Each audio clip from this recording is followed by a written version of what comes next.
مساء الخير. مع تبقي أيام قليلة على بداية مونديال قطر 2022، لابد لنا من الحديث عن هذا المونديال ونطرح بعض التوقعات للفرق المتأهلة من دور المجموعات وصولا بالنهاية إلى الفائز بلقب هذا المونديال.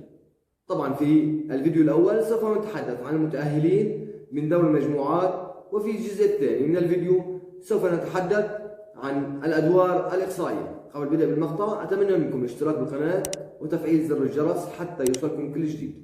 كما يعلم الجميع، في المونديال هناك 8 مجموعات تضم 4 منتخبات في كل مجموعة، يتأهل منها 2 ويغادر المونديال 2. في المجموعة الأولى التي تضم قطر وهولندا والإكوادور والسنغال. هذه المجموعة متوازنة للغاية، طبعا باستثناء المنتخب الأبرز المرشح للعبور هو المنتخب الهولندي.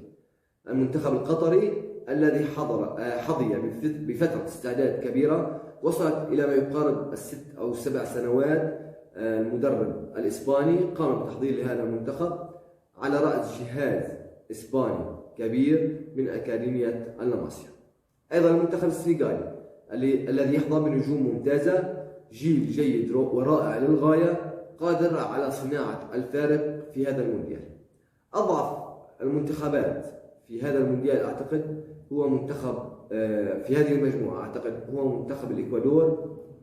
لا يمتلك أو لا يقدم أي أداء جيد بالفترة السابقة من بعد تأهله من تصفيات أمريكا الجنوبية إلى مونديال قطر 2022.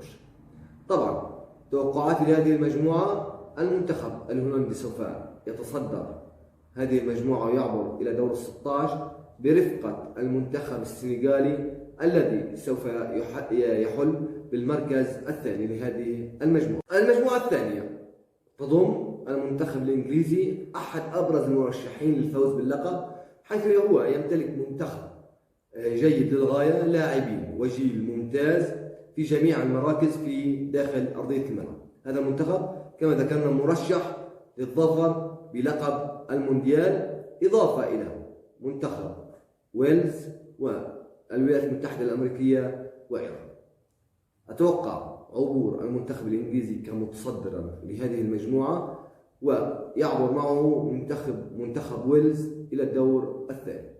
في المجموعة الثالثة التي تضم المنتخب الأرجنتيني، أحد أيضا المرشحين للفوز باللقب، منتخب يقدم أداء جيد للغاية.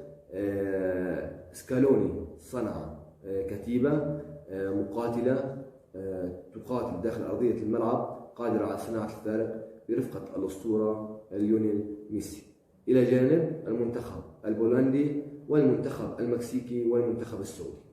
طبعا أتوقع عبور المنتخب الأرجنتيني كمتصدر للمجموعة، إلى جانب المنتخب البولندي في المركز الثاني.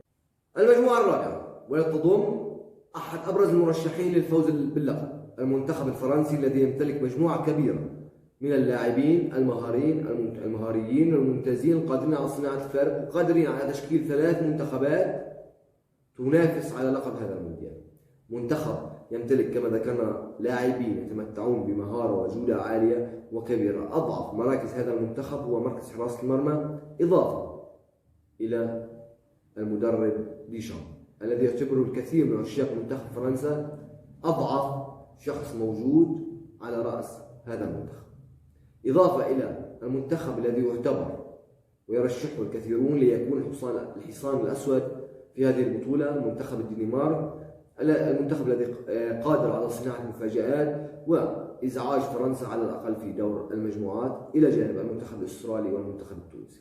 أتوقع عبور فرنسا كمتصدرة للمجموعة رغم تساويها بعدد النقاط مع الدنمارك الذي سوف يعبر في المركز الثاني بفارق الأهداف عن منتخب فرنسا.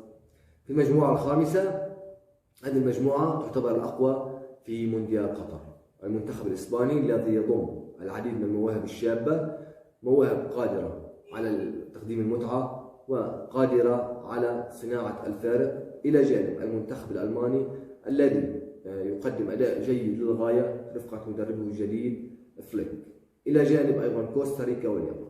أتوقع عبور ألمانيا كمتصدرة للمجموعة، وإسبانيا في المركز الثاني. المجموعة السادسة والتي تضم المنتخب البلجيكي إلى جانب كندا وكرواتيا والمغرب. مجموعة أيضا متوازنة للغاية، مع تفوق بسيط للمنتخب البلجيكي الذي يعاني من إصابات كثيرة وتراجع كبير لمستوى لاعبيه وخاصة هازارد أو لوكاكو، إضافة إلى المنتخب المغربي الذي يمتلك جيل ممتاز، جيل قادر على صناعة الفارق والعبور إلى أدوار متقدمة من هذه البطولة، إضافة إلى المنتخب الكرواتي الذي يعاني كثيرا في هذه الفترة، منتخب أصبح كبير للغاية، لاعبي باستثناء طبعا لوكا مودريتش لا يقدمون الأداء المنتظر في الفترة السابقة. توقعاتي لهذه المجموعة: عبور بلجيكا كمتصدرة لهذه المجموعة برفقة المنتخب المغربي الذي سوف يعبر ويكون في المركز الثاني لهذه المجموعة. المجموعة السابعة التي تضم المنتخب البرازيلي، أقوى وأبرز أيضا المرشحين للفوز بلقب المونديال، منتخب يمتلك مواهب رائعة قادر على صناعة الفارق وخاصة في خط المقدمة، إضافة إلى المنتخب الكاميروني والمنتخب السويسري ومنتخب صربيا. أتوقع عبور المنتخب البرازيلي كمتصدر للمجموعة إلى جانب المنتخب السويسري الذي سوف يحتل المركز الثاني.